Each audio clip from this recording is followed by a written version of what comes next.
Kuva mu mwaka wa 2018 gushika 2021 imiryango irenga 56,000 ifise amikoro make gusumba iyindi yatowe mu ntara za Karusi, Gitega, Kirundo, Ruyigi yarafashijwe n'umugambi mera nk'abandi. Muri ico kiringo iyo miryango yaronkejwe imiliyaridi zirenga 33 z'amafaranga y'amarundi yiyongerako inyigisho mperekeza. Ivyo byatumye iyo miryango iva mu bukene yitunganiza imigambi yo kwiteza imbere, ihindura uko yaribayeho mu kibano, ironka uburyo bwo gutekanya kazoza. Bivanye nuko uwo mugambi mera nk'abandi igice ca mbere wagenze neza, Reta y'u Burundi ifadikanije n'Banki y'Isi babonye ko uwo mugambi mera nk'abandi wokomezwa bakagwiza itunga n'ubuzi, niko kwemeza umugambi mera nk'abandi igice ca kabiri mera nk'abandi cash for jobs.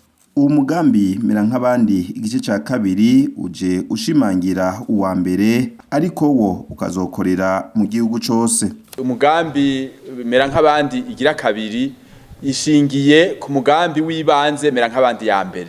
Ni ukuvuga yuko ivyagenze neza mu mugambi w'ibanze birabandanywa.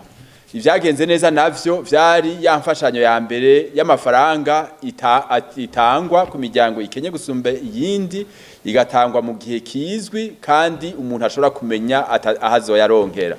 Ivyo rero bizobandanya ariko twongeyemwo n'akandi kantu gufasha abantu bahuye n'impanuka mu vyerekeye ubutunzi bwabo, impanuka zikiza coronavirus, naho tuzi ko kitakaze cyane ariko turazi yuko ingaruka zayo zozo ziriho. Hariho rero imiryango yaciye igwa mu bukene, bifuza yuko umugambi mera nk'abandi ishobora gusahiriza cyane mu bisagara binini ishobora gusahiriza kugira ngo nabo basubire baduge, ntibagume bari muri ca gice cy'imiryango atana kimwe ishobora kwifasha.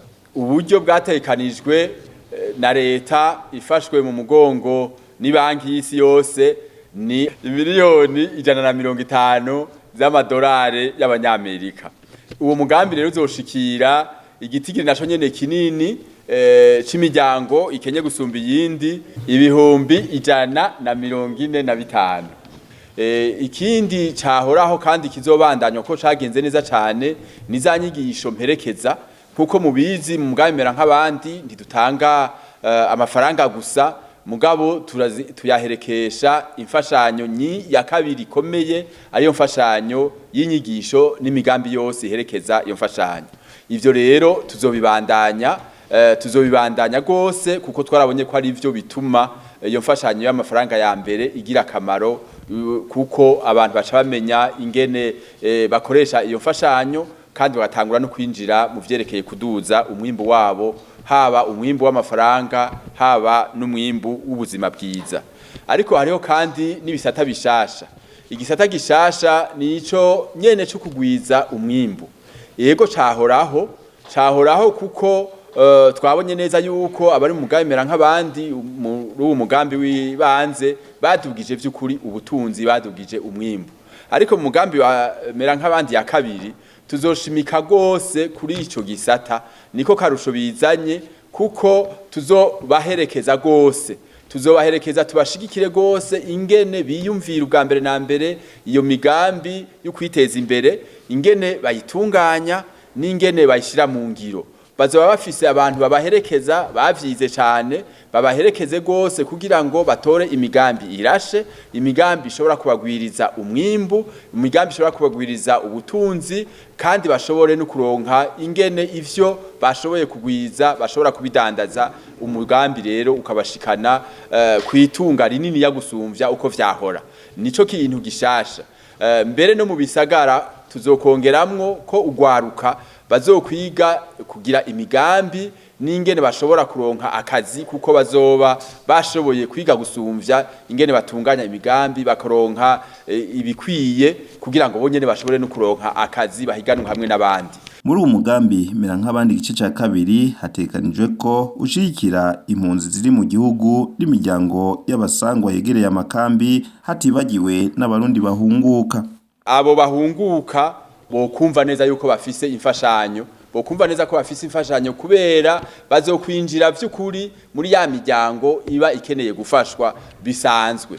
naho atobaye iki gisata gifasha impunzi bo kwinjiramwo. Twarabibonye mu mugambi wa mbere ahari abari bahungutse benshi barinjiye mu mugambi mera nk'abandi, kuko kuvyo twafatirako twasanga batereza kujamwo, usanga babaza ingene imiryango ibayeho. Iyo miryango nayo ihungutse iba ari imiryango ikenye, imiryango itarimye, imiryango idafise ikibiyibeshaho neza. Ni ukuvuga yuko baca binjira mu mugambi mera nk'abandi aho bari hose. Noneho ko umugambi uzokwira igihugu cose, murumva aho bazoba bari hose bazoshikirwa n'umugambi mera nk'abandi. Iki gisata rero congera ko abandi bantu batoshoboye gufashwa arabo bari mu makambi y'impunzi, kandi n'uburyo bwaronswe n'uburyo bwaronkejwe iki gisata n'uburyo bundi buva ahandi hantu, buva mu kindi gisata c'abadufashije ababuza bufasha gusa ico gisata c'impunzi, kugira ngo nabo nyene kubera ari iteka ry'igihugu twame turiko turashikiriza imigambi yose ifasha abatishoboye imice yose, nk'uko umugambi w'igihugu gukinga no gutekanya kazoza ubivuga yuko ihangiro ryawo ari uko abantu bose, abene igihugu bose n'abakibamwo bafashwa bakaronka ibikenewe kugira ngo bakingirwe batekanye na kazoza ku buzima bwabo. Mera nk'abandi Cash for Jobs waramaze kwemezwa na Leta y'u Burundi ne banki y'isi kugira ushigwe mu ngiro ku kiringo c'imyaka 5, ni kuva mu ntango ya 2022 gushika 2026.